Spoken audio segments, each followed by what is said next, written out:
Aloha. You're probably tired of hearing this by now, but I'm Tommy.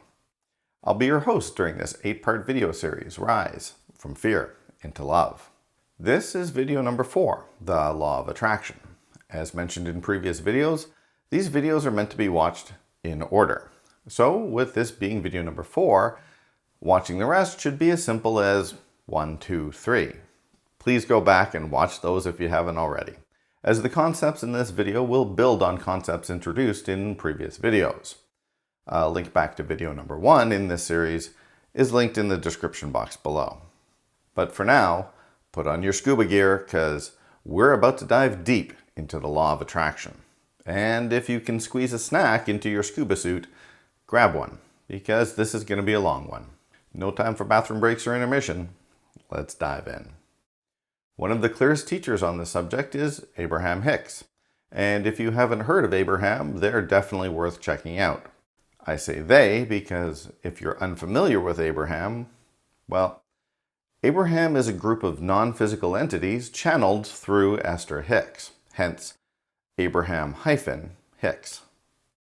Keep in mind that it's not necessary for you to believe in channeling, because whether you do or not, the content is spot on. Oh, and for a point of clarification, whenever you hear me refer to Abraham, I'm usually referring to the non-physical group of entities that calls themselves Abraham, channeled through Esther Hicks, and not the biblical Abraham. If I mean the biblical Abraham, I'll say so. The funny thing about spiritual teachers is that each teacher teaches at the level they're at. And the funny thing about truth is that it changes depending on which level you're at. So when it comes to spiritual teachers, there's some good ones and a whole lot of bad ones. Some of the bad ones garner huge crowds, and some of the great ones only have a handful of students over their own lifetime. But likewise, some good ones also garner huge crowds, so again, it's all relative. Because I'm a bit of a spiritual nerd, I have listened to or read the writings of a fair amount of spiritual teachers. Some I toss immediately out the window, because, as I mentioned, they're terrible. Others I find a few errors in, but mostly they're good. The important thing to remember is that you need to practice critical thinking when you turn to a spiritual teacher for advice. And remember that just because someone wrote a book, it doesn't mean they know what they're talking about. In fact, I could name a number of authors, spiritual and otherwise, who don't know what the hell they're talking about. So when I look at spiritual teachers, I always look at them with a critical eye. Take the good and leave the rest. Of course, it bears repeating that I'm no better or worse than anyone, and I'm not holding myself up to be a spiritual master or guru or some kind of spiritual all-knower or all-seer. And if you've ever met me in real life, it's pretty obvious that I don't have all the answers. As in pretty much all cases, I usually refer to myself as delightfully average, which seems jovial and fitting enough to amuse me. I just happen to have a pretty finely tuned BS detector, and I use it frequently when getting into the weeds of the spiritual world. So, as I just mentioned, I find errors in almost every spiritual teacher I've listened to, and for the most part, these errors aren't usually really significant. Some teachers might espouse teachings that I might disagree with, but they're perfectly acceptable at the level of consciousness for their particular audience. For example, when I learned goal setting way back in the 1980s, I learned that you had to come up with as specific a goal as possible. Write it down and attach a deadline to it, so it makes it real. Some people teach law of attraction in the same way. I will be in a new romantic relationship in the next 3 months. My future spouse will have red hair, blue eyes, be 5'7" tall, financially stable, and have 2 webbed toes, or whatever. I disagree with this approach for reasons that should become abundantly clear. But really, there's no harm and no foul to this approach. It might work, but there's a way that's more in alignment with the creative energy of the universe, which we'll go into shortly. People draw to themselves the teachers they need at each level of their development. So it's important to have teachers at different levels, even though the answers will change slightly as your consciousness increases. For example, at one level of consciousness, "You are the body" is an accurate statement. At another level of consciousness, "You are a body and a soul," is an accurate statement. And at another level, you are everything and you are nothing are both accurate statements. I'm reminded of a story of Einstein from when he was a teacher. As the story goes, he gave his students the same test 2 years in a row. When his students asked why, he simply replied, "Well, some of the answers have changed." But regardless, this seems as good a time as any to point out that even a teacher who's using an incorrect model or giving inaccurate information can be a great teacher, as they drive students or listeners to question or to compare the teachings to their own personal experience. Ultimately, everything is for the purposes of growth anyway, so even if I disagree with them or even if I'm wrong, it doesn't mean either they or I am necessarily wrong. Everything is relative and subjective anyway. Personally, I don't think anyone or any book has everything exactly right, myself included. But of all the teachers I've listened to, Abraham comes closest to getting everything right. There is very little with Abraham that I can disagree with based on my experience. Shockingly little, to be honest. There's nothing that I've heard Abraham say that is contradictory or inaccurate, given my understanding of how things work. So my advice is that if you want to study the law of attraction, Abraham's your man, or person, or entity, or something. With all that being said, there is one issue I have with Abraham, and it doesn't actually have anything to do with Abraham at all. The non-physical entity that is Abraham is brought to us through the law of attraction, which again is a fundamental law of the universe. Abraham is brought to us because enough people are seeking answers that Abraham can answer, that Abraham is magnetically drawn into the most available conduit, and that happens to be Esther Hicks. Unfortunately, the people who are seeking Abraham's advice quite often ask really stupid questions. No offense. As I heard Tony Robbins say once, the quality of your life is dictated by the quality of your questions. And most of the people who seek Abraham ask questions about when they should leave their job, how to get a new relationship, or how to get the money out of the vortex and into the bank. Vortex is a word Abraham uses to describe the pool of desires that you accumulate throughout your life. Someone very wise finally asked Abraham, "What do you think is the most important question that nobody has ever asked you?" Abraham replied, "The most important question we've never been asked is it possible to be happy all the time?" And the answer is yes. Keep in mind that Esther Hicks has been channeling Abraham for decades, and nobody ever thought to ask, how does one obtain an abiding sense of happiness? Well, I'll tell you. I don't know. But what I can tell you is that in the last video, video 3, we discussed the law of relativity and what you can do to move into alignment with your true nature. Previous to that, we discussed the master plan, which gives you an overall framework of creation. So basically, we've discussed the framework of creation and your true nature. And so now we need to know how we create, so that instead of doing it unconsciously and poorly, we can do it consciously and well.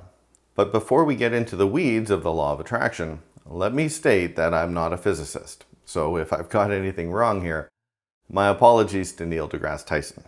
My wheelhouse is spirituality, not physics. Anyway, to understand the law of attraction, let's begin with the standard model.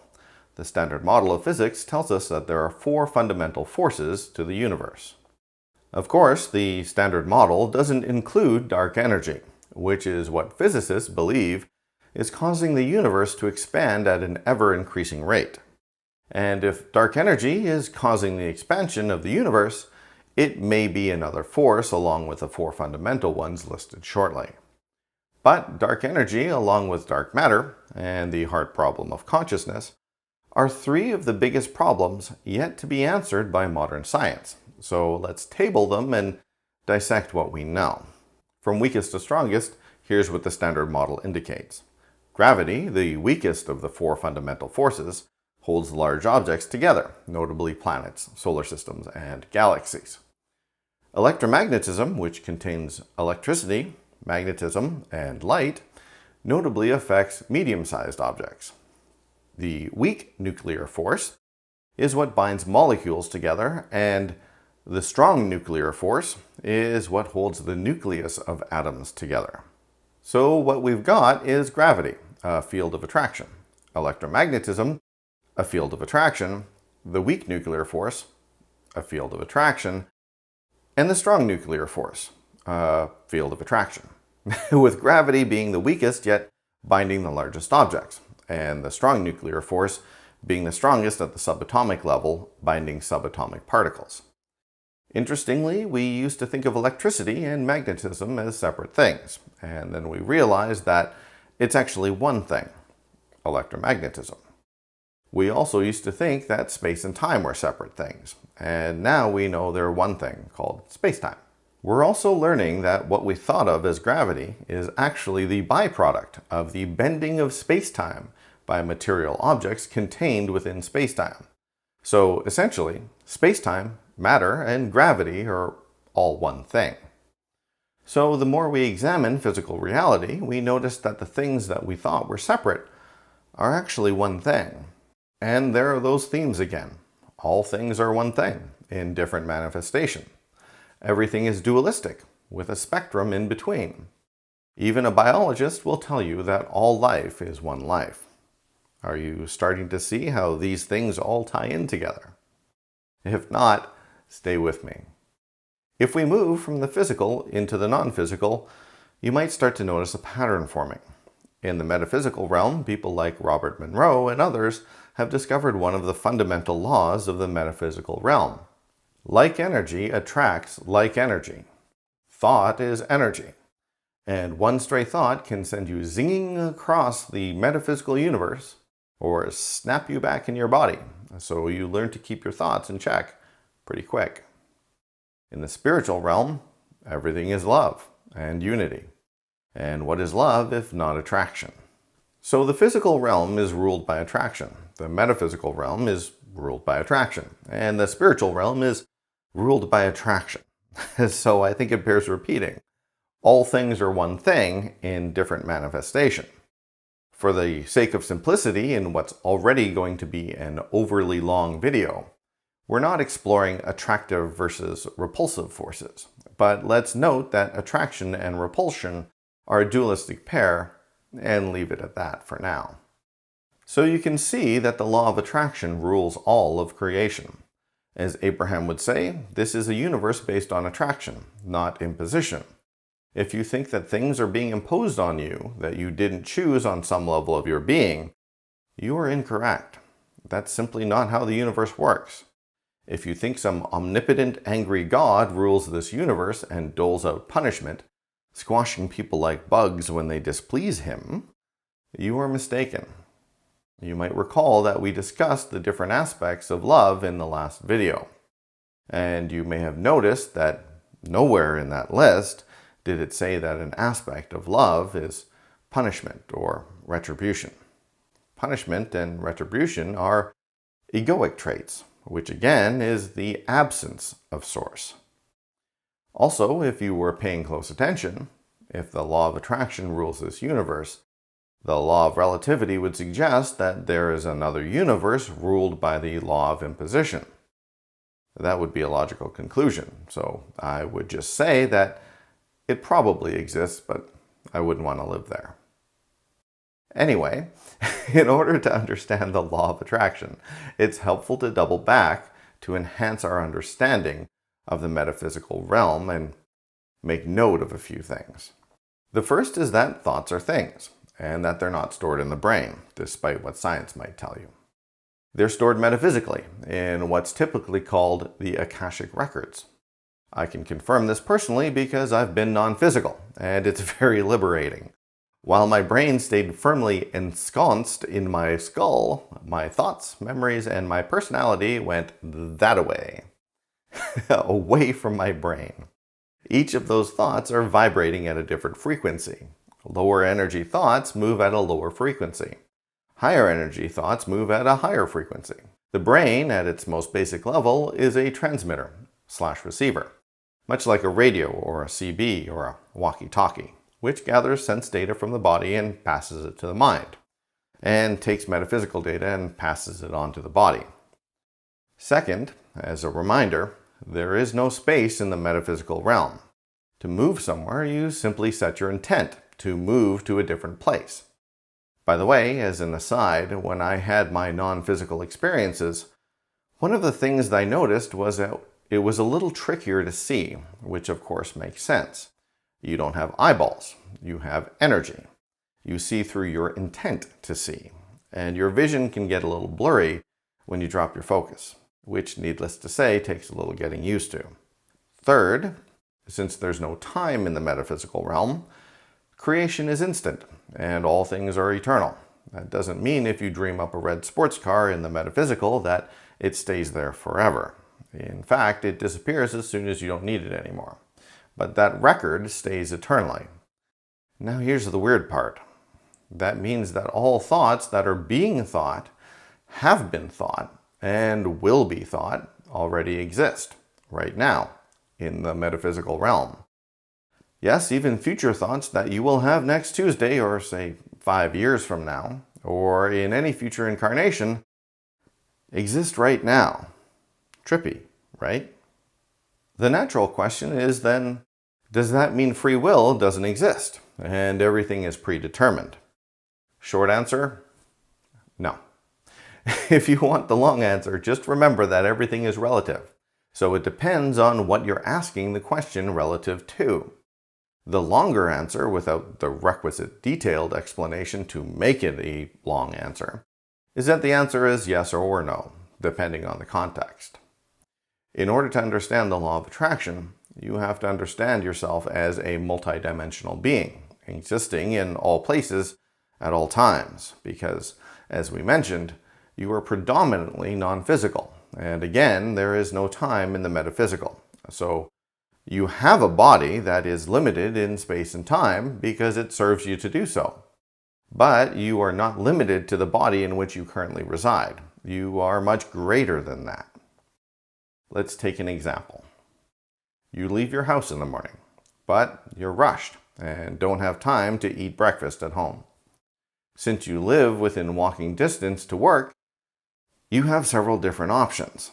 Option 1 is you walk straight to work, but you'll be hungry until lunch. Option 2 is you stop to get a bagel and a coffee on the way to work. Knowing that you're already late, you grab your breakfast and double time it to work to make it on time and eat your breakfast at your desk. Option 3 is you stop to get a bagel and a coffee on the way to work, but because the vendor is someone you've had a crush on for a while, you stop and chat for a few minutes while you eat your breakfast. Leaving the vendor a few minutes later, you rush to get to work, don't notice the taxi trying to make the yellow light, and sigh heavily and watch helplessly as the taxi splashes through a large puddle, soaking you with mud. Optionally, this can also include shaking your fist at the heavens and cursing God, but that's really up to you. All three of these options exist simultaneously. Which one you end up in is based on your own free will, but will be influenced by your past experiences. These experiences will come into play in the law of least resistance, another fundamental law of the universe. By the way, said in the inverse, it could be referred to as the law of most allowing. You'll notice that allowing is also an aspect of love. Resistance is based out of the ego, and allowing, or flow, or least resistance, is an aspect of love. So the law of attraction is love, and the law of least resistance is love. Even the law of relativity is love, because underlying each dualistic pair is a fundamental unity, which we discussed in our last video. Again, all things are one thing in different manifestation. So again, based on your past experiences, it may be more likely that you'll pick one of the three options. So, for example, you might be 60% likely to pick the rush to work and starve option, 25% likely to pick the grab a bagel and run option, 20% likely to grab a bagel and chat option, and 5% likely to notice that these last three percentages added up to 105%. Regardless, which option you pick is still your own free choice. But you're more likely to pick one rather than the other in this example. In this example, the 60% option would be the path of least resistance, because obviously that would be the option you're least resistant to. Also note that some degree of resistance is usually there, which is why it's the law of least resistance, not the law of no resistance. We live in a society based out of the ego, so there will usually be a little ego in everything we do, and that's totally okay. Once again, there's nothing that's good or bad intrinsically, but let's continue. So to wrap your head around multidimensionality and timelessness, I like to picture time as like a tree, preferably a winter tree, so you can see all the branches without being distracted by all those wonderful leafy things. As we travel up the trunk, we encounter branches. We can pick which branch we want to end up on, and each branch will then branch off into sub-branches. As we travel down a branch, your focus and attention and commitment to that branch causes it to grow thicker, and all the other branches thinner and weaker. The non-physical you sees the whole tree all at once. You, in your limited physical, linear, time-orientedness, can only see what's right in front of you and what's happened in the past. If you want to switch branches, you can shift yourself to other branches and move around the tree through your intent and focus, but you have to try and find the right vibrational frequency to make a shift, because you're trying to affect the law of least resistance. How do you do that? Well, the first thing you're going to need is a squirrel, a rope, and a roll of duct tape. I'm kidding. Think of the law of attraction being like a large electromagnet, mounted by way of a swivel onto a boat, floating in the water. And imagine the water being filled with metal objects of varying sizes also floating in the water. You, through your conscious intent and focus, can aim that electromagnet anywhere you want in the water. As you focus your electromagnet in one particular direction, the attractive force starts to pull you towards objects in that direction while simultaneously pulling those objects towards you. Closer or smaller objects will come to you faster, and larger, heavier objects or objects that are farther away will take longer to come to you. Even if an object is closer to you, if it's extremely large or heavy, it might not come to you as quickly as a smaller object that's farther away. Think of the water as resistance, and think of the size of the object as the amount of belief that you would need to manifest that particular object. For example, finding a quarter on your way home from work might come fairly easily, because your mind sees it as small, and there's very little resistance to it. Manifesting $1 million by next Tuesday, on the other hand, is seen as impossibly large to most people and has a great deal of resistance to it.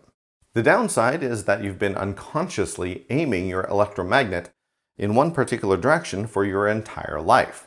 Let's call it direction A.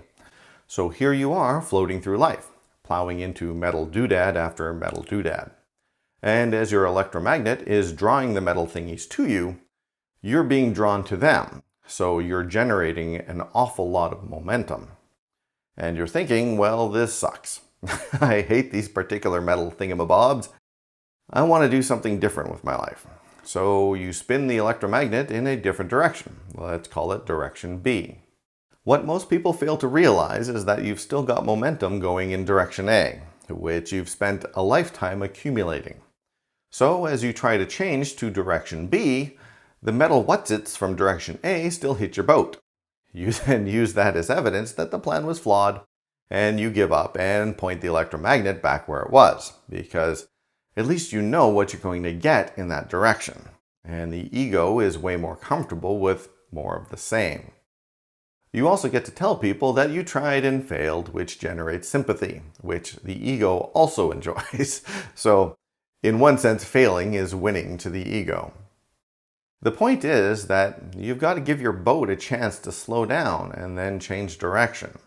Time is a fundamental aspect of creation in the physical universe, so expect that things will take some time to change or manifest. What you can do to speed up time is to charge your magnet, and there's a few ways to do that. The first way is to be around people who are very good at manifesting things. Seeing someone succeed gives the mind the impression that if this person can do it, then maybe so can I. This will supercharge your belief. However, Since most of us aren't very good at deliberately manifesting things, those particular people are few and far between, and you may or may not know someone like this. The second way is to spend time visualizing your desired outcome. This will supercharge your desire. Still another is to be in alignment with Source. In other words, take actions every day that are in alignment with the qualities of Source listed in the previous video, video number 3. This will supercharge love.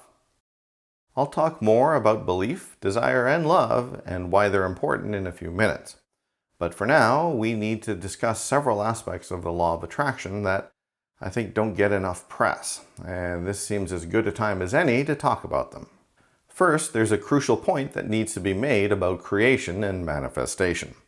Creation is not done in a vacuum. There are more than 7.5 billion people on the planet, and each one is manifesting the right circumstances and experiences for their particular life journey. And occasionally those things will appear to be in conflict. I say appear to because, in truth, everything is going exactly as it should, and what appears to be chaos at first is order in truth. But basically, this means we're all in the process of co-creating with everyone else on the planet. With the closer they are, the more impact they have on our lives and our manifestation. So what we're really talking about is influence. It's kind of like if you're trying to roll a ball across a bed and then someone comes along and sits on the bed. The trajectory of the ball will shift as well, despite your best intentions. Because many factors are in play in any given manifestation, the universe relies on the law of least resistance to get shit done. And sometimes that might be a little messy, or might not work on the time frame or in the specific way our fragile little egos want them to. So it's important to approach any manifestation with love and to give up trying to control the way and the how of the outcome. If you set your intent and charge your magnet, the universe answers, usually in ways that will surprise and delight you, and will often exceed your wildest expectations. But the more we try to control the outcome, the more resistance we add to it. Again, if you look closely, you'll see the same qualities of love working to advance manifestation and ego working to slow it down. Once again, to be fair, you can create out of the ego too. After all, as mentioned in our last video, our entire societies are created from the ego. But it's actually trickier, less powerful, and ultimately unsatisfying. After all, a trait of love is abundance, or fullness, and a trait of the ego is insufficiency, or emptiness, which is why creating from the ego ultimately feels somehow hollow. The benefit of creation in alignment with Source is that whether you get what you want or not in the time frame you want or not, you still end up living a loving, happy, joyous life, which ain't so bad when you think about it.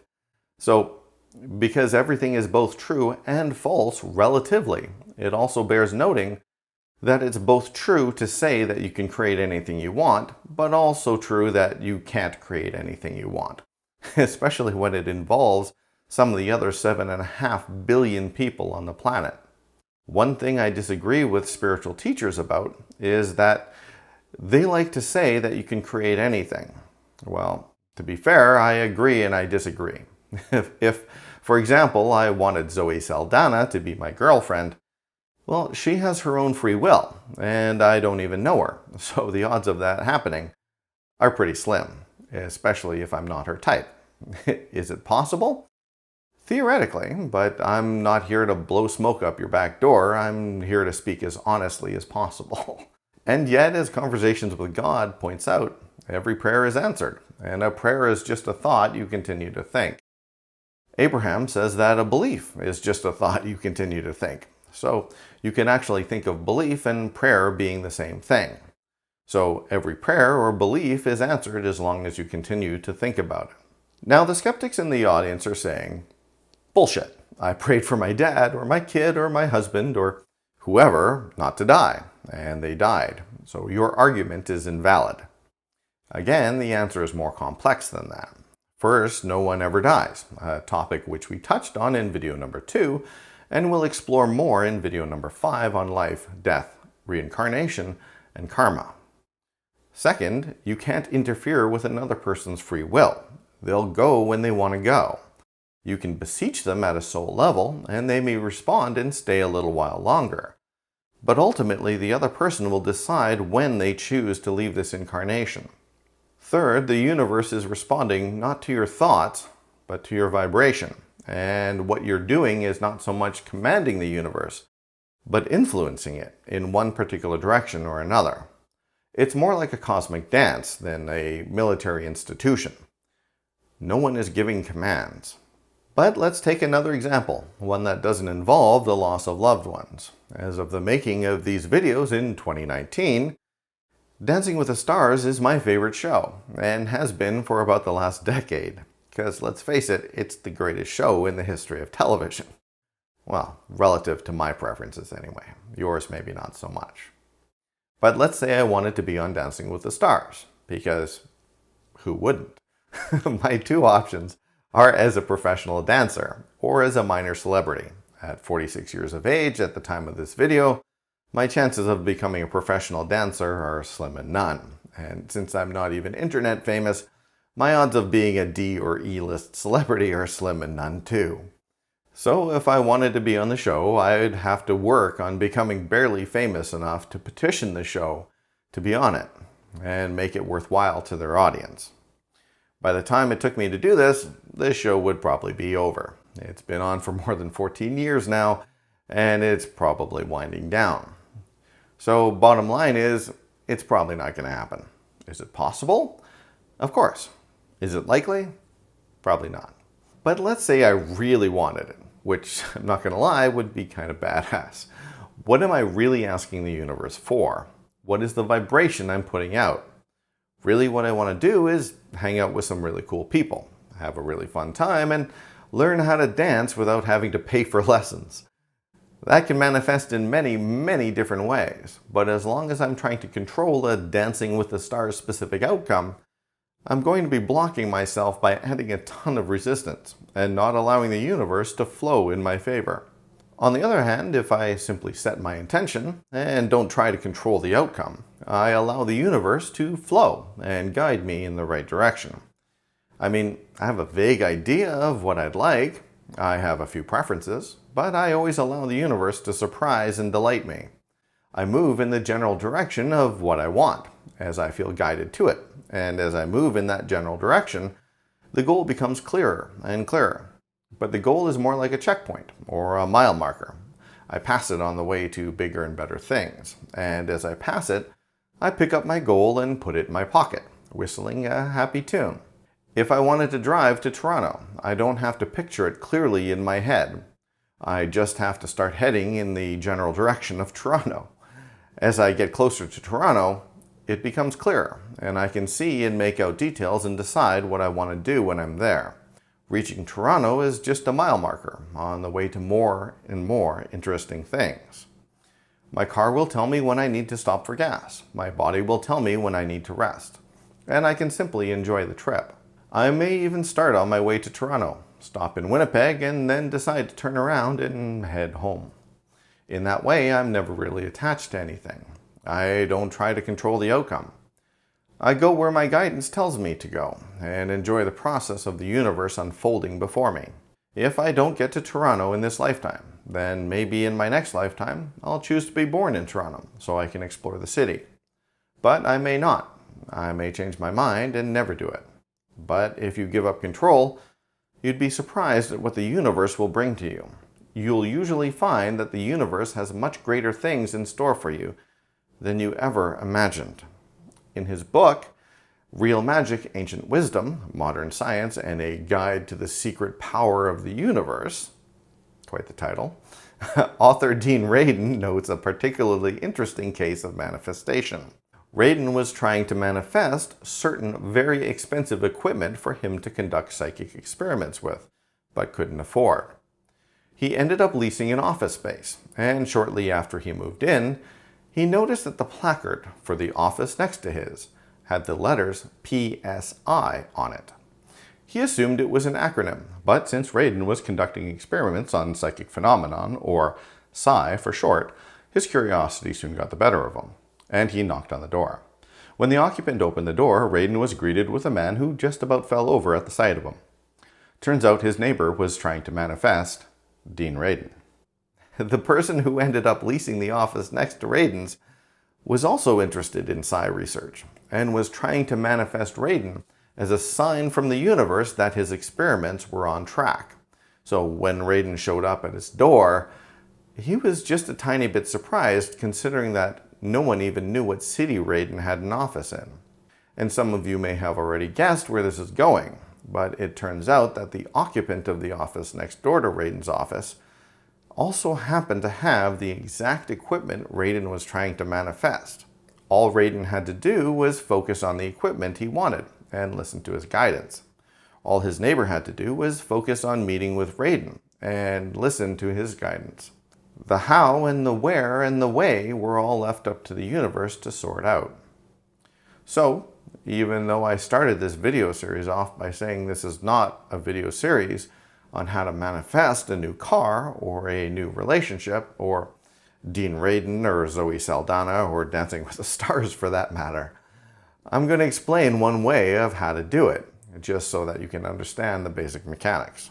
Of course, this is only one way. There's always more than one path. Diversity is a core component of love, remember? And my recommendation is always to find the path that works best for you. However, you might want to put a pin in that because we're going to dive into the weeds for a while, and then we'll circle back to this whole manifestation thing. I promise. Let's say you want to manifest yourself as a successful human, whatever your definition of success might be. Happy life, better job, new relationship, new car, a guest stint on Dancing with the Stars, whatever. My suggestion on how to do that is by following what I call, with no degree of irony, the formula for world peace. Really, the formula for world peace is just the formula, the how-to for the law of attraction. Hence the reason this video is called the law of attraction and not the formula for world peace. Regardless, the formula is a mathematical model, which, if followed by everybody on the planet, I believe would actually result in world peace. But let's not get ahead of ourselves. Right now, we're just talking about us individually. I should also note here that I received this formula in much the same way I received the master plan, clairvoyantly.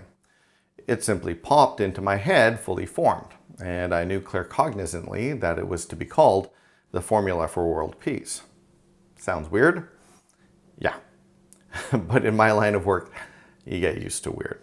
Anyway, the formula as I received it looks like this.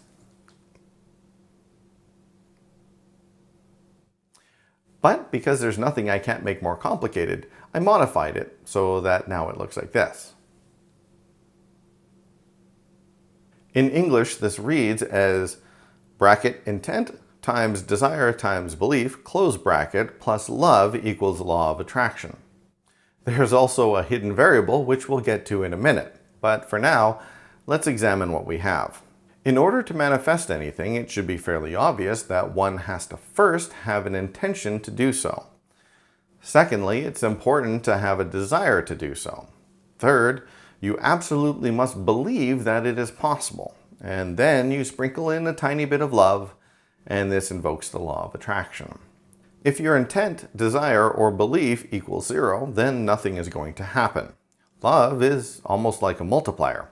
But even if your intent, desire, and belief all zero out, but you're in a loving state, good things are attracted to you based on which metaphorical objects are floating close to that metaphorical boat that we mentioned a while back. If you're in a loving state and then you get an inspiration, that sparks an intent, and that can kick off the law of attraction very, very rapidly. The law of attraction is very much like a magnet. You are constantly broadcasting energy signals that state your intent, whether you want to or not. Place a simple bar magnet on a table with something attractive to it, such as a metal washer, some distance away, and as you slowly move either the magnet closer to the washer, or conversely, the washer to the magnet, it appears as if nothing's happening, nothing's happening, nothing's happening, and then snap. The attractive force kicks in and pulls the two very rapidly together. You can't see the field, but you can witness its effects. You'll also notice that You can't see any of the fundamental fields: love, gravity, electromagnetism, weak nuclear force, strong nuclear force. You can only witness the effects. If you see an apple fall to the ground from a tree, you don't say, well, maybe it was a coincidence. You say that was gravity, because we know that gravity always works. In other words, our belief in gravity is 100%, unless you're a flat earther, but that's another story entirely. What I'm attempting to give you is enough information so that when things manifest in your life, whether good or bad, instead of saying, well, maybe it was a coincidence, you can say that was the law of attraction, because we know that the law of attraction always works. And of course, that means that your belief in the law of attraction becomes 100%. So let's look at how we broadcast our energy and how we can focus it to utilize the law of attraction. It's helpful to think of spiritual energy much in the same way as physical energy, which is to say in terms of frequency and amplitude. Energy travels in waves with a crest and a trough. The distance from trough to trough, or crest to crest, is the wavelength, and the number of wavelengths per unit is the frequency. The height of the crest to the midpoint is the amplitude. When two different energies share the same frequency and amplitude, you could consider them to be harmonious or synchronous, which is to say, in alignment. When they don't, you could call them incongruous or discordant, which is to say, out of alignment. You may also notice that harmony is an aspect of love, order, and discord is an aspect of ego, chaos. One of the easiest examples to understand of how we broadcast energy without even knowing is the creep factor. Most women know this intimately. Sometimes a woman will meet a guy who might seem very nice on the outside, has a nice smile, is dressed well, but there's something a little off about him. There's something that just seems a little creepy or skeevy. Women who are in tune with their intuition will tell you that there's just something off about their energy. For example, a man a woman barely knows can stand near her or put his hands on her shoulders or something, which can instantaneously and unconsciously provoke an ick response, and she'll pull away. Another man a woman barely knows can do the exact same thing, and it'll be taken as perfectly acceptable. Ask the woman, and she'll usually be able to say, yeah, but you're okay, he's a little creepy. By the way, I also want to point out here that you shouldn't touch anybody without their consent, okay? Moving on. Basically, the guy is broadcasting an energy signal based on his intent. This goes beyond micro-expressions. You can even feel this energy when the person's back is turned towards you, or when somebody you don't like approaches you from behind. It's not something you see, it's something you feel. When that energy field that's being broadcast outwardly in all directions from him hits the energy field that's being broadcast by the woman, she picks up that the two energy signals are out of alignment, and that discordant energy interaction informs the woman at a subconscious level that she needs to avoid that guy. But it's not just humans that do this. When a lioness is napping or resting in the tall grass, that lioness is broadcasting an energy signal of rest, and the frequency and amplitude of her energy signal reflects that. The energy fields of the gazelles nearby interact with that energy field. The harmonious nature of that energy exchange, the lioness at rest and the gazelles at rest, allows the gazelles to eat in peace. However, if the lioness decides that she's hungry, the frequency and amplitude of her energy changes and is broadcast, interacting with the energy signal of the gazelles, and the discordant energy frequencies informs the gazelles that there's a hungry lioness on the prowl. This vibrational intuition is what sparks the gazelles to raise their heads and flick their ears, listening and looking for movement, engaging their physical senses to locate danger in the vicinity after receiving a psychic hit. Because everything is energy, everything is constantly radiating energy. In the case of sentient beings, we have multiple energy bodies of varying densities working at different frequencies to give us our experience. The energy bodies are always connected with the energy of the Earth and the other beings we share our planet with. Because, say it with me, All things are one thing in different manifestation. And separation only exists in the ego. When we tune into our intuition, it focuses our attention on the non-physical energies, which we then interpret with our physical senses. Because animals are more intuitive than humans, they can more easily tap into that energy to help them out.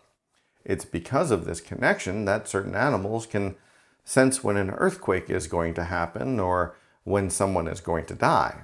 These energy fields are all around us, influencing us as we influence them. And we're all sensitive to them. The vast majority of us may not be able to sense earthquakes or when people are going to die, at least not yet. But we do notice and pick up on energy all around us. Certain people give us good vibes. Other people have a bad air to them. When we enter a room where a couple has been fighting, we know intuitively that some serious shit just went down. And when enough people inhabit a location, that location takes on the energy of the group. So not only does every person have an energy, but every group does as well. Every location, every city, every country, and even the world has a collective energy. Leon Logothesis, the host of the Netflix series The Kindness Diaries, once visited a plantation about 30 miles south of Lima, Peru, where hundreds of slaves to be trafficked were kept in catacombs, sleeping and defecating, and occasionally dying in the narrow tunnels in the dark. He compares the energy in the tunnels to that of Auschwitz, or the killing fields in Cambodia, saying that the energy of these places gets inside you and feels like it's physically dragging you down, making you feel physically heavy. He goes on to describe what he witnessed in the tunnels as the absence of compassion, the absence of empathy, and the absence of kindness. After emerging from the tunnels, it took him a while to recover, having to stop, breathe, and collect himself. The kicker is that the slaves were kept there 400 years ago, and the energy still remains. On the other hand, we have sites of great positive energy, places of love, light, and compassion. Visit the sacred mountain Arunachala Shiva in India, Mount Shasta in California, Machu Picchu in Peru, the Kaaba in Mecca, or the Wailing Wall in Jerusalem for a much higher vibrational spiritual experience. If we want to understand this, we can turn to the sensation of being stared at, which also helps us understand the basics of our ability to manipulate the world through our energy projections and intent. Let's say someone is sitting facing away from you with their head in a book. You're sitting behind them and to their right some distance away. When you stare at the back of their head, the energy you're projecting outwards in all directions focuses into a tight beam directed at the back of that person's head, much like when you twist a flashlight head to switch from wide beam to narrow beam. And that beam of energy takes on the frequency and amplitude of focus. Since that person's energy is in vibrational alignment with yours, in other words, you're both focused, you on them and them on the book, they'll continue to focus on the book. But once their focus on the book relaxes or your energy shifts from focus to tongue-wagging, drooling perversion, they intuit the energy you're sending in their direction. That switch in frequency and amplitudinal energy from one person or the other causes discord, which, like the gazelles, causes them to engage their physical senses, lift their heads, turn around, and look right at you. Real Magic author Dean Radin, whom we just discussed a few minutes ago, has done some wonderful studies on this phenomena. Essentially, what he did was this. He took two people, let's call them Steve and Peggy, sat them both in chairs, with Steve behind Peggy so that Steve was looking at the back of Peggy's head, and Peggy was staring at a wall. Every 30 seconds, Steve would flip a coin, and if that coin was heads, he would stare at the back of Peggy's head for 15 seconds. If it was tails, he wouldn't. Peggy was to write down whether she felt like Steve was staring or not. What Radin found was that Peggy was able to determine whether Steve was staring at her to a statistically significant degree. Radin tested the limits of this experiment by placing Steve and Peggy in adjoining rooms, separated by a glass panel, and then in different rooms in the same building with Steve watching via real-time video monitors. Finally, he moved Peggy and Steve into buildings across town from each other, with Steve again conducting the experiments via video monitors. In each case, he found that Peggy was able to determine with statistically significant accuracy whether or not Steve was staring at her. So we know that everything is energy, and that your intent can influence the energy fields around you. Desire, of course, is fairly self-explanatory. The more you desire something to be, the more juice you have in your manifestation. Belief is a little tricky because that's where we run into resistance. Most of us don't believe that we can do the things that Jesus did, such as transmute water into wine, walk on water, calm the oceans, and perform healings. This belief is what prevents us from being able to accomplish these things. Remember that when he was asked why he could do these things that others couldn't, Jesus replied, "Because you have so little faith. If you have faith the size of a mustard seed, you could tell the mountain, move from here to there, and it would move." Personally, I think that's a misquote, because it actually takes a lot of belief to move a mountain, not something as small as a mustard seed, but the general idea stands, so we'll move on. Jesus also said, "These things that I have done, even the least amongst you can do them, and greater works still." This, however, I don't think was a misquote. Jesus wasn't special. He was an exceptional healer and could do many other things, but he didn't do anything that is outside of your inherent abilities. LeBron James is an exceptional basketball player, but that doesn't mean you can't play basketball either. It is his belief in his ability to play basketball at a high level that allows him to do it. When athletes struggle, you'll hear them talk about confidence. Confidence is their belief. When their belief wavers, they struggle. Their skill level hasn't changed. Their belief has. You might not be able to play basketball at the level of LeBron or heal people at the level of Jesus, but that doesn't mean you can't do it at some level. I can't drive a car like Mario Andretti, but I can still drive a car. I can't run like Usain Bolt, but I can still run. There is a long list of people, both religionists and secularists, who have done the seemingly impossible. Buddha walked on the sky.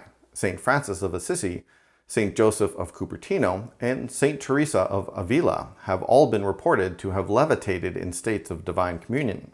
In Autobiography of a Yogi, Paramahansa Yogananda writes of Yogi Baduri Mahashai, who is also reported to have levitated several feet in the air. Father Pio and Lahiri Mahashai were both credited with bilocation, the creation of a second functioning body at a distance. Yogananda again writes in Autobiography of a Yogi of Swami Pranabananda, who reportedly had the same ability. Swami Kriyananda, a disciple of Yogananda's, speaks of an unnamed Claretian monk from California, whom he knew could also bilocate. Even Robert Monroe speaks of an incident he had of near bilocation, although what he means by near bilocation is unclear since he doesn't go into further details. Don't believe any of this? You don't need to. Again, there is no requirement to do so. But let's examine another biblical story, the one of Jesus walking on the water. The description given is that of Jesus going up to the mountain to pray, and after his disciples leave in a boat, they turn to see him walking on water, approaching the boat rapidly. His disciples are described as being frightened, as he appears to be a spirit.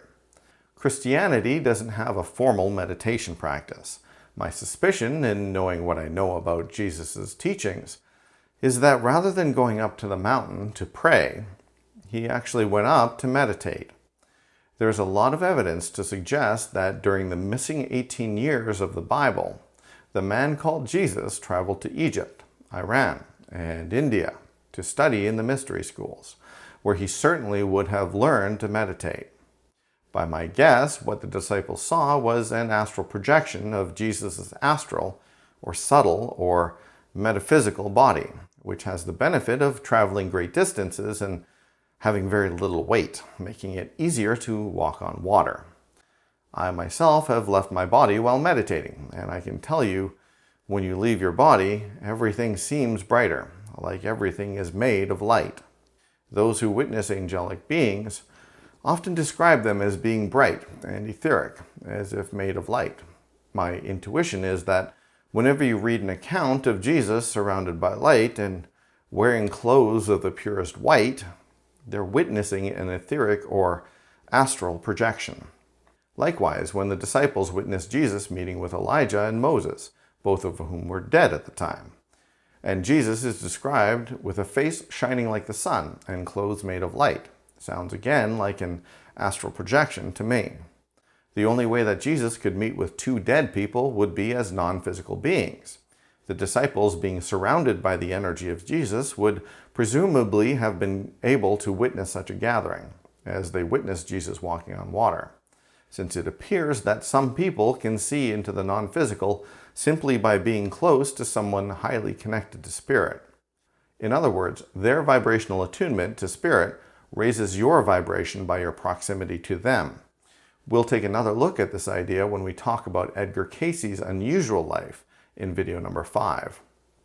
You have to remember that Jesus lived in a time when the powers that be felt that the best way to deal with a person who ran around preaching peace and love was to nail him to a cross. So, between the time that Jesus lived and the time that the stories were written down, there were bound to be some misinterpretations by a very unenlightened society. So, did Jesus actually walk on water, or was it an astral projection? Both are possible explanations. Some enlightened beings appear to have had the ability to manipulate the fundamental forces, such as gravity and electromagnetism, or transmute objects by adjusting the strong and weak nuclear forces. And who am I to argue with someone else's experience? We also know that there are spontaneous healings that occur today that doctors can't explain. Someone will have terminal cancer one day, and it'll be gone the next. What if Jesus was simply tapping into our own body's ability to heal itself? So if Jesus' healings and walking on water episode was real, albeit possibly misinterpreted, perhaps some of the other things that he was thought to have done could be real too. Perhaps levitation isn't so far-fetched. Perhaps bilocation is a possibility. We already know that the act of being in love can make us feel lighter, like we're floating on cloud 9 or walking on air. Given what we've learned so far, isn't it at least possible that a stronger connection to Source, accessing more of your innate capabilities, could possibly make you feel light enough to actually defy gravity? But hey, maybe you're skeptical. That's fair. I'm not trying to change anyone's mind. What I am trying to do is give you an inkling of your true creative power. If you want to believe it, believe it. If you don't, throw it away. But consider the case of Ingo Swann, a pioneer of what's now called remote viewing and used to be called ESP, or extrasensory perception. Swann was a very gifted remote viewer and used his abilities to help scientists discover the limits of remote viewing. The scientists would give him a location or map coordinates and ask him to sketch what he saw. Invariably, he would sketch the given location accurately, occasionally violating military secrets. Oops. Or viewing what was inside an electromagnetically shielded device. On one instance, he sketched the right location, but as it appeared decades earlier. Again, oops. But since they wanted to test the outer limits of what could be done with remote viewing, they decided to give him coordinates in space. His reply was that he thought he was looking at Jupiter, but he was slightly confused because he saw rings around it. This was in 1973, 6 years before Voyager 1 would discover the Jovian ring system for itself.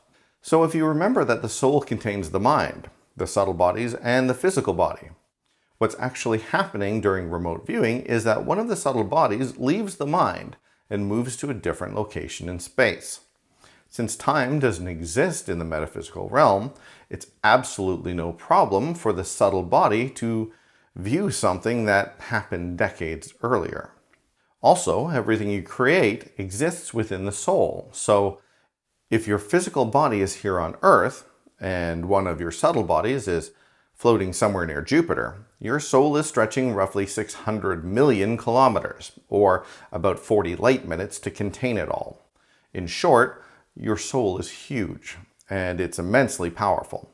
Still don't think you can create a second body several blocks away? But if you can heal, levitate, and transmute objects, not to mention remote view objects at a distance, Why don't we all? Well, part of it is the same reason I don't give my car keys to my 4-year-old. The vast majority of us are simply not mature enough to handle it responsibly. You're only given what you can handle, and most of us couldn't handle that kind of ability. The other part of it is awareness. For most of us, our true ability is completely out of our awareness. We observe that the ground appears to stay stationary, and the stars move around the Earth.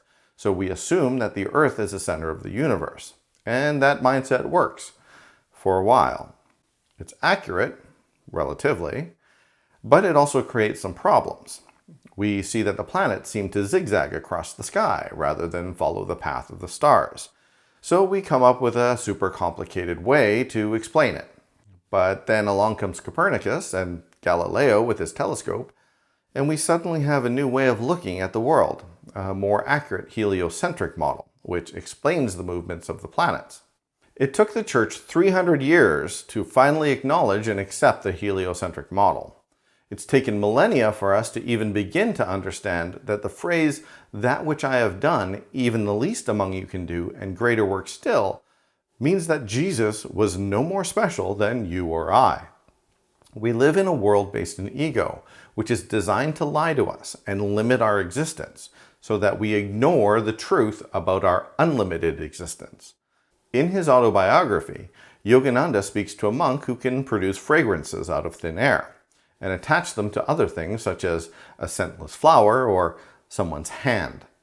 When Yogananda asks him how long it took to learn that particular skill, the monk replies, 12 years. Jesus was 12 when he left, and 30 when he returned. As I just mentioned, during those 18 years, he was traveling around learning from spiritual masters in the ancient mystery schools. You can learn a lot in 12 to 18 years of intense study and focus. He was a man, like you or I. Skilled, yes. Gifted, yes. But a man nonetheless. I've been at this game for about 3 years now. I haven't had teachers or masters to learn from, and yet my intuition, my clairaudience, clairsentience, claircognizance, and clairvoyance have all improved dramatically. I've had out-of-body experiences and spontaneous body movements called kriyas during meditation. And I haven't even been focusing or trying to learn. If I had the benefit of being in a spiritual environment such as an ashram or a monastery, undistracted by worldly life, and 12 to 18 years on my hands, what do you think would be possible? This is why I call myself a spiritual nerd. When I find out about this stuff, I want to see if I can test it, to see if I can do it myself. And if someone says something outrageous, like creating a second body at a distance, I don't dismiss it offhand. I simply add it to the list of possibilities. I keep my mind open, trying to learn about other people's experience, so it opens me up to further possibilities down the road. So the hidden ingredient I mentioned earlier is awareness. Without awareness, none of this is even possible. I can only make the decision to go to France to see the Eiffel Tower if I first know that there is a country called France, and within it a city called Paris. And in that city is a large iron structure called the Eiffel Tower. So realistically, the formula for world peace looks like this.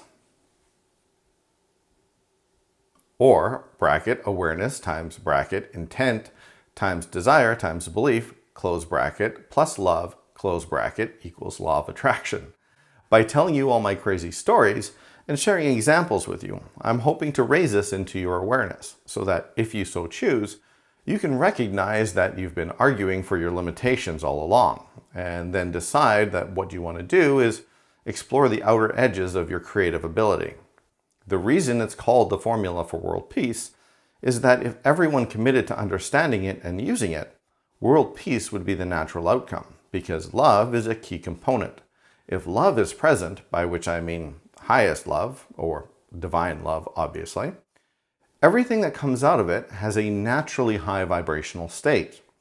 That high vibrational energy adds to the energy of the planet, and you don't even have to try. But again, there's more. If you look closely, there are some subtle things you may have missed. Let's look again at the ingredients. Awareness, intent, desire, belief, love. All of these are internal processes. There is nothing out there that you have to do. In fact, there is no doing in the formula at all.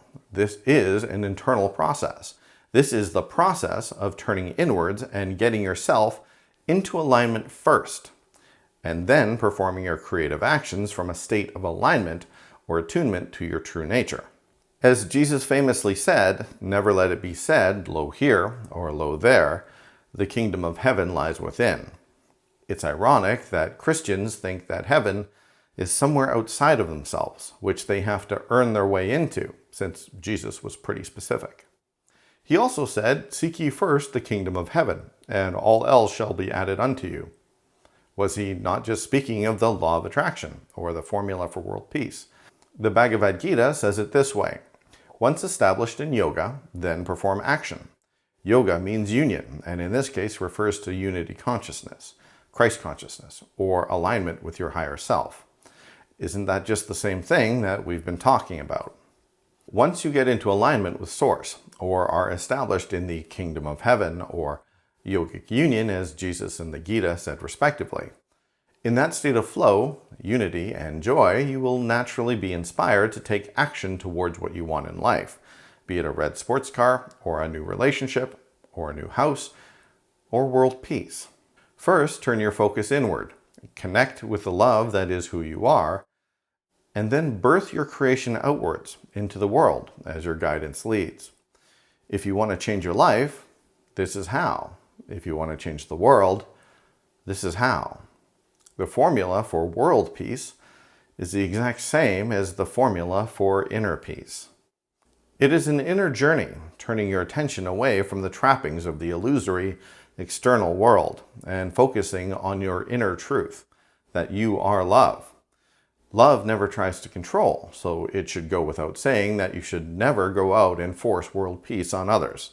Establish yourself in peace first, then go out and share your peace with the world from your own abundance. Whether the world follows you or not is irrelevant, and quite honestly not the point. Remember that you do not control anyone else's free will, and everyone is free to walk whatever path is right for their own personal growth. While we've talked about love a lot in this video series, you'll notice that it forms a crucial part of the formula for world peace in this particular way. The formula for world peace could also be written this way, where minus R is resistance. So you could say multiply your intent, desire, and belief, and then subtract resistance. But in my subjective opinion, that introduces a problem. Inevitably, people will ask, how do I give up my resistance? And by focusing on the resistance, they create more of it, which, as you can imagine, is counterproductive. So rather than subtract resistance, I prefer to add love. Again, I will quote from Conversations with God and state that my way is not a better way. Mine is simply another way. It's a personal preference, since the formula works both ways. Use whichever works best for you. Resistance is a product of the ego, the opposite of which is flow. So if you move into a state of love, joy, satisfaction, and appreciation, flow comes with it. It's hard to add flow as a component, because that's even trickier than just eliminating resistance. But if you think of flow like a river flowing, and you imagine that river encountering resistance like a boulder or a cliff or a hill or something, the flow of that river will simply go around, over, or through whatever resistance it encounters, finding the path of least resistance to get there. That doesn't mean resistance doesn't exist, but it means that flow, or love, simply finds a way past all of it. But here's another interesting thing to take note of. If all of this is an internal process, as I just mentioned, that means it's a non-physical process, something that takes place within the mind and the subtle bodies, which means, ta-da, it also exists outside of time. Now, what the hell does that mean? It means that when you have the thought to create or manifest something, let's say a red sports car, in the moment you think it, it is immediately created in the non-physical. And the mind examines all the ways to manifest it in the physical. Let's say there are 5 different ways to manifest the red sports car in your life. The non-physical part of you we'll pick the one option of the 5 that provides the path of least resistance to get to it. That future appears like a branch on the tree example we used a while back, and since it now has your focus, that branch starts to get stronger and thicker. And as you focus your energy on it, that future you with the sports car is drawn to you as you are drawn to it. Why? Because that future you with the sports car is in a massive state of appreciation. Remember that future you exists right now in the non-physical. The sense of awe and appreciation you feel when you accomplish something like this creates a powerful attractive force, or a law of attraction force, that moves backwards through time to you right here, right now. You can, through your own free will choice, make a decision that will either shift branches to another one of the 5 options, which then will be the new path of least resistance, or even a 6th version wherein you don't get the red sports car. And in each case, that will align you with the correct future you, creating an attractive force between you now and the you in the future, drawing the 2 of you together. What this means to you is that you don't need to worry about the path. The path you're on is, by definition, the path of least resistance. Or at least at this particular moment it is, because again, that can change from moment to moment. What you need to do is to hold the image of the manifestation in your mind while you let the universe guide you along the path. All you have to do is take the next logical step. That's it. You don't need to know the whole plan. You don't need to have every step laid out for you. Trust in the universe. Trust that the guidance system provided is always putting you on the path of least resistance. Let's look at one last example before we change topics. More than 20 years ago, I was introduced to a book series called Conversations with God, which I've mentioned several times in these videos. It was introduced to me by a friend of mine who recommended it with these words, which I remember very clearly to this day. It's not what you think. If you remember that I was an atheist at the time, you'll understand why these words would have been necessary to get me to read a book on God. If he hadn't recommended that book, and he hadn't done so with those exact words, I probably wouldn't have picked up the book. That book was so fundamental to my spiritual journey that it can be safely said that I wouldn't be here doing this if it weren't for that book. Now, knowing how fundamental to my journey this book was, and knowing my true creative power, who's to say that me now didn't reach back through time to inspire my friend to use those exact words to draw me into the book? My friend would have been the path of least resistance, since as an atheist, I would have had a lot of resistance to reading a book about God. My friend, being more spiritual than me at the time, and not being invested in the outcome, would have both had a better connection to spirit than me, and been more open to receiving guidance. After all, guidance comes from the non-physical through the form of inspiration and intuition, and we exist as much in a non-time-space reality as we do in a time-space reality. What a lot of this is trying to do is help you to realize that creation is far grander than you can imagine. There is so much more helping you out and guiding you than you realize, and one of these things might actually be you. Intuitive Gigi Young has stated that when she met her spirit guide, and yes, many people have met their spirit guides, she realized that her spirit guide is herself from a future incarnation. Robert Monroe had a couple of terrifying out-of-body experiences, which ended when a strange yet familiar man came to his aid. 30 years later, he had more expansive out-of-body experiences, where he realized that he himself was the strange yet familiar man who came back to help his younger self out. I don't know if that's true for everybody, but it would certainly help explain why our spirit guides are so compassionate towards us and are always willing to help. It could just be that they are us. But Conversations with God didn't just affect me. It affected millions of others and was instrumental in their spiritual journeys as well. So in order for us to have our collective spiritual experiences, that book needed to exist. So is it not possible that the collective energies of the people who have experienced this book in the present could have reached back and inspired Neale Donald Walsch to create that book series?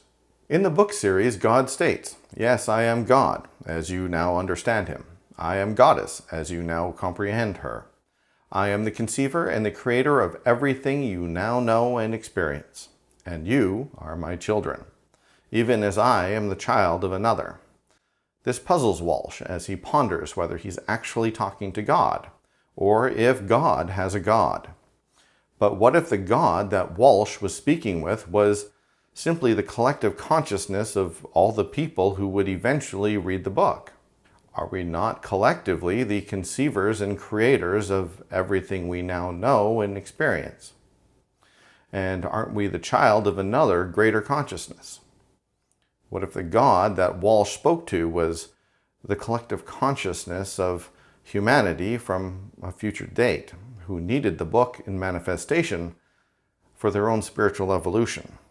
The collective consciousness of humanity reaches back through time, and as Abraham does with Esther Hicks, finds the most receptive channel, and in this case, happened to be Neale Donald Walsch.